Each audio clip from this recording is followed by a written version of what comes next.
Hi everybody, and welcome back to Lost Genre Reddit Stories. This post is from the subreddit Relationships, and it's by user Fuzzy Tart. I, 29 male, caught my wife, 27 female, letting our male neighbor rub lotion on her pregnant stomach. This literally happened this morning. I'm posting it here and hoping to vent and maybe get some perspective because I've been extremely upset all day and can't process this productively. My wife is 8 months pregnant with our child. We live next to another married couple who are in their late 30s. I don't like the guy. I found him to be invasive and the weird type of friendly that almost always seems to be prying and clingy. I'm not sure if that's clouding my judgment here or if this validated my beliefs about him. So here's the rundown of events. I left for work, decided on the way there I just wasn't feeling it and called off. I stopped for breakfast before heading home to surprise my wife. 40 minutes tops. I get home, enter from the back door, and here's my wife and my neighbor sitting in our living room on the couch. She's turned toward him, fully clothed but with her shirt pulled over her very pregnant stomach, while he, facing her, is rubbing lotion on her stomach with both hands. They both froze before my wife asked how come I was back and then said his name stopped by to borrow the toolbox while I was moisturizing and wanted to know if he could feel the baby, so I said okay. I told him to get out before I put him out and he left immediately. I tried to stay calm and talk to her and get the whole story. The neighbor's wife is apparently infertile, the first I heard of it, which is amazing considering the guy never shuts up about his personal woes, and he wanted to feel the baby. That's her story and she's sticking to it. That's not good enough for me. My thought process is there's a big effing difference between feeding a baby for 10 seconds and coming into our home and rubbing lotion on my wife's stomach. If it was some close friend of ours, I might understand, but I dislike the guy and my wife has never expressed any sort of closeness to him aside from passing pleasantries, and she isn't the type to let anyone she isn't close to putting their hands on her. So in the span of a day, the guy goes from being a distant acquaintance of hers, at best, to her deciding to invite him in and let him rub her belly. I also find it convenient that he showed up that early, right after I went to work. Very shortly after, his own wife also left for work, and he's never come over asking to borrow anything of mine before, yet 9:30ish in the morning and he urgently needs a toolbox? I don't believe my wife. This is the first time my trust in her hasn't been strong enough. I don't believe her story because it makes no sense. When I told her I'd be mentioning this to his wife, she was adamant I don't, as not to make more of it than it is. If it was innocent, what more is there to make? And even if nothing more is going on, I'm not okay with what I have seen. I'm not okay with him rubbing my unborn child in my home without me there. I know it's her body and her choice, but I'm not okay with this. It'd be one thing to feel the baby kick, but he was sitting reclined, comfortably on our sofa, rubbing lotion on her with both leaned into their private conversation. I'm trying really hard to figure out how to express the fact that I don't believe her story without causing stress that'd be dangerous for her or our baby. I don't want to pick a fight with her at this stage of her pregnancy, but at the same time, my mind is spinning and I'm not cool with what happened. Any advice would be appreciated. Oh man, I honestly don't know how to begin this commentary because I'm enraged about what this guy was doing, and he was letting her do it. He was rubbing your pregnant wife's belly with moisturizer or lotion, or I don't really care. OP, first of all, good for you for showing restraint and not kicking his ass out of the door, because that probably wouldn't have played well for you. But you are absolutely right, her story doesn't make sense at all. I mean, who is this guy, Alan Harper, that he just rubs pregnant women because he likes it or something, and your wife letting him do it? It's gross. So regardless of what she wants you to do or not do, you must absolutely tell his wife what was going on. Because either your wife has the biggest and stupidest bleeding heart in the world that she would fall for that story of him and her not being able to conceive so he wanted to touch her belly, or she was cheating with him, in which case I would definitely say DNA test. Now, I totally understand that stressing your wife out at 8 months pregnant could be hazardous for the baby, so I don't know if you should wait until the baby is born or not. That's where I'm kind of on the fence. And what do you guys think is going on here? What would you do if you were in OP's shoes? Let me know in the comment section, and now let's move on to the community comments to see what they said. High Hopes Love says, worst case scenario is she's been cheating with him and it's his baby. Best case, she's naive and really thought having a stranger rub lotion on her stomach right after her husband left for work is okay. Weird. Really weird. Definitely tell the neighbor's wife. I'd want to know if I was infertile and my husband was rubbing lotion on another woman's pregnant belly while I was at work. Salty or Sweet says, this situation sucks, dude. I'm furious for you and I'm a mom to a toddler. Props to you on your awareness and constraint and not losing it and considering her stage of pregnancy. I wouldn't even let my closest male friend touch my bare belly, let alone rub lotion. Overclothes was fine though, and no one was ever too invasive about it. Ask yourself too, why is he touching her belly now? She's been pregnant and you guys have been present around each other all this time? Occasionally in passing, right? The baby's been able to kick for a while now, so seems very odd under these circumstances and your feelings are validated. Everyone's jumping to conclusions about the baby not being yours. I don't think that's the case just yet. She could just be emotionally cheating. Hormones are weird during pregnancy, but that doesn't mean this won't get worse. Definitely tell his wife and definitely tell your wife. Wow, that was odd. Time for a paternity test because I can't think under any circumstance how this can just be brushed off. Go to the gym and blow off some steam to cool down. Peanut Galleries says, what the F? I just had a baby and it was our evening ritual that my significant other massaged my stomach with massage oil for the skin. This was always very intimate and I would have never let anyone else do it. Nobody was to massage my pregnant stomach. I let my sister and close friends touch it, clothed, but only briefly because anything else would have felt weird and way too intimate. I am sorry, but this may be really sinister, and I normally don't like when the sub is always so quick to judge, but this one makes my skin crawl. Well, it's absolutely no surprise that the community is also freaked out, just like I'm sure you guys are too. Now we have two updates that take us through the whole story up until closure, so let's move on with the first one.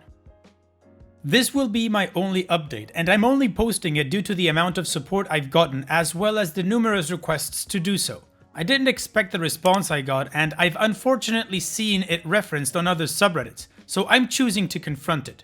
Most of you were right. Congrats. I read through all of your replies and spoke to friends, and stewed for a day.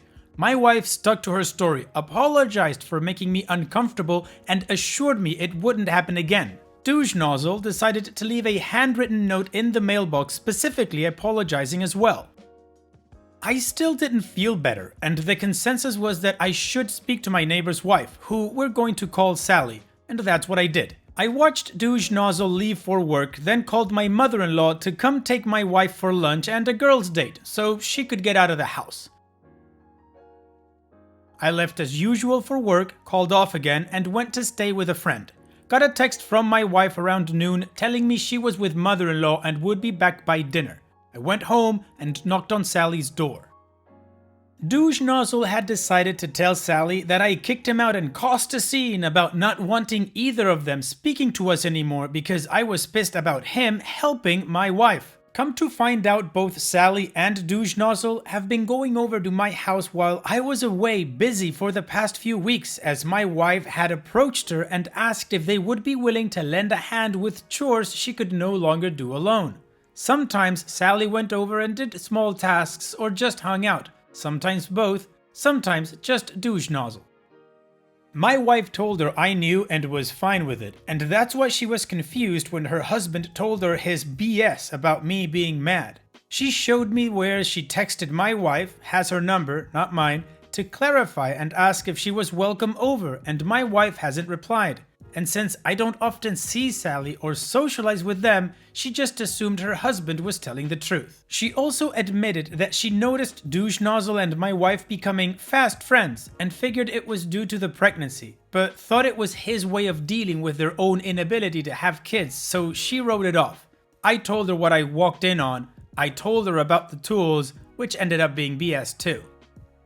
From our conversation, we both came to the same conclusions. We both cried, both hugged for the first time. We both took turns denying and accepting and talking each other down. We took a walk around the block together and conspired. She planned to call douche nozzle at work and say that my wife messaged her, confessing to the two of them having an affair and seeing what happened. I went back to my friend's house and started having major panic attacks, thinking I just effed up, that I was about to ruin my marriage, worrying that I might be wrong. A bit later, I get a call from my wife screaming at me to find a way to leave work and come home, so I go home.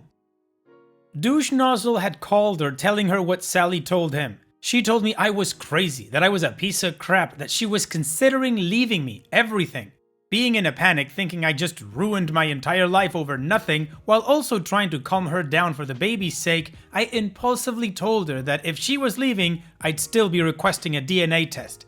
And that's when it all came down. Her entire tone changed. She started pleading, begging, apologizing, hyperventilating, holding me, asking me how I found out while denying anything happened. I told her it'd be okay and asked if she'd talk to me if we went for a drive. She agreed. I took us to a parking lot and we talked. I told her if there was any chance of anything happening, she needed to tell me what was happening because I already knew a lot. She effed douche nozzle a handful of times before she was pregnant. Our baby might not be ours.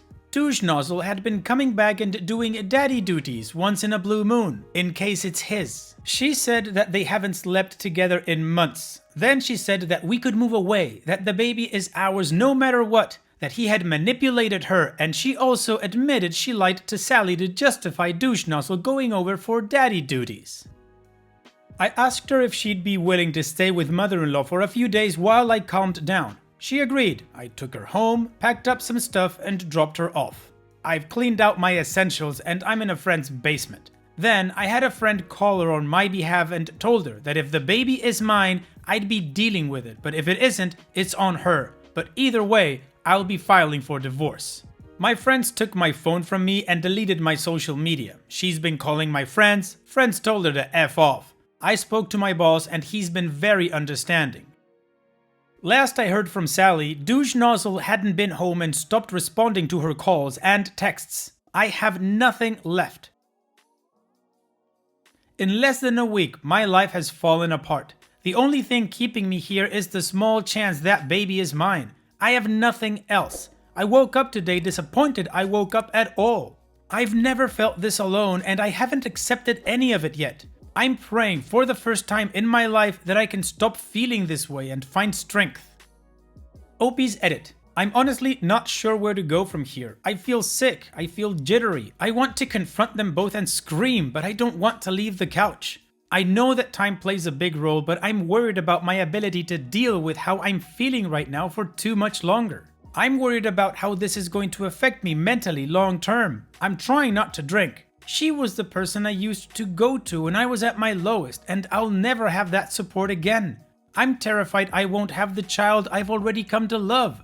This feels more like a death than an end of a marriage. It feels incredibly hopeless right now, like a part of me is missing. Anyways, I wanted to thank you all for the incredibly kind words. Even those of you who are doubting me took the time to weigh in. I'm not sure what else I can do to verify my story without revealing any more personal information than I have. So while I am aware nothing ever happens on the internet, you'll have to take my word for it, or don't. The overwhelming majority of you are amazing. I'm going to take a break from the internet for my own sanity, but the good wishes have been a help. If there's a reason to celebrate in the future, I'll share it with you all. Well, OP is in a very understandably dark place at the moment. But you also know there is a final update coming, so let's move on with that. It was written 1 month after this update that I just read, and it's after the baby was born. Don't know if anyone will remember my original posts, as they were deleted, and I have yet to be informed of why, even after messaging the mod team. Don't know if this will be deleted either. Either way, I'm still getting messages on a regular basis for an update, so this is the final one. I'll make an extremely long story slightly less long. A week after my last update, my soon-to-be ex-wife had our child, which I was at the hospital for. I'm the father. The first few weeks after my last update were extremely difficult, with family and friends on both sides adding to the drama. Thankfully, I've had an overwhelming amount of support not only from the vast majority of people I know in my personal life, but from all of you as well. My wife and I agreed to sit down and discuss things after she was discharged, in my friend's basement, with my friend upstairs in case I needed the support. She came over and we basically said everything we needed to say. I exploded and said a lot of mean crap, most of which I regret, some I don't. She spent the whole time apologizing and begging me to take her back and give our family a chance to survive everything that happened. Went on for about an hour like this until I accepted that there was nothing left to say and I have zero romantic love for her anymore. And she seems to have accepted that we need to focus on our daughter above all else. We're agreeing to figure out a custody split amicably and to eventually co-parent more actively together when wounds heal, but our marriage is over. She has the potential to be a wonderful mother, but she failed me as a wife. And my sole focus right now is how to get myself mentally to where I need to be the best father possible. We plan to eventually sell our home, but right now I'm staying in an apartment. Sally, of course, is leaving Douche Nozzle. He's apparently staying with his mother and still refuses to speak to Sally directly. According to her, the last thing that was passed along to her is that he understands what he did, he's sorry he hurt her, he loves her, and won't contest a divorce. She's struggling to handle everything and lacks a support system, so we're developing a friendship, mostly two wounded people leaning on each other, and I'm doing my best. She plans to start therapy too, and no, I don't plan to be anything more than platonic friends with Sally. Lovely woman, but no. I still haven't fully processed my new role as a parent. I think mentally I already convinced myself my child wouldn't be mine in case it ended up that way, so I plan to take classes and spend more time with my daughter doing early bonding. I'm terrified, but very happy. I know there's a lot left to do and a lot of hurting left to go through, but I'm stable and a dad. That's what matters most. So, in summary, I'm divorcing my wife. I moved out. I'm a new dad and there's lots of learning and healing left to do, but cautiously and as optimistic as I can be. Thank you all once again for your support. And that's it. That's all the information OP has ever given regarding any of these posts. So OP, I hope you were able to find your way and hope you were able to find the help that you needed to heal from this and that you and your daughter are doing great. Take care OP and all the best in the future. Now, as I've done before, I'd like to read a mood changer from Petty Revenge to, kind of lighten up the mood a little bit. And it's from user DavidsonC25. I'm not Mary. About a year ago, I got a random text that asked Mary if she was interested in selling her property at 405 Elm Street, no city. Since my name isn't Mary and I don't have any property on Elm Street in any city, I ignored it. A month later, I got an identical text from a different number. Again, I ignored it. Then I got another. I was curious, so I googled Mary plus 405 Elm Street and got a hit. Some real estate listings showed that Mary Doe owns that property in a nearby town and it has my phone number associated with it. Clearly, this is an error, so I called the tax collector in that town. He checked and verified that the property is owned by someone named Mary Doe, but their records don't include phone numbers. I tried the county recorder of deeds and got the same answer. In the past few months, real estate prices in New Jersey have gone through the roof and I'm getting these texts every day. Always identical wording but from different numbers. And they all have a URL. So I clicked on a couple and they take me to a company in Philadelphia that claims to buy property for cash. So I called them and explained that their records are messed up. They said they'd fix it. And of course, the texts continued. Now, I am getting phone calls, which I ignore, but several of them left a voicemail. I happened to be near that town one day and decided to see this property. The house appears to be abandoned and is in a very sketchy neighborhood. The next time I got a call from a Philadelphia area code, I answered. It was a realtor asking if Mary wants to sell her property. And again, I explained the error and he just hung up. And then I got another call from the same number. This time, I told the caller that Mary is my grandmother and no longer lives there, but would definitely like to sell. I suggested we meet there at 8 a.m. the next morning. I sure hope he enjoyed driving 2 hours up the New Jersey Turnpike. Nicely done, OP. I mean, come on, how hard is it to change one phone number or delete a phone number off a record? Come on. Hopefully they got the message and won't be making any more calls. And it's that time that we've reached the end of the video. I hope you enjoyed today's stories. I really did enjoy reading them to you.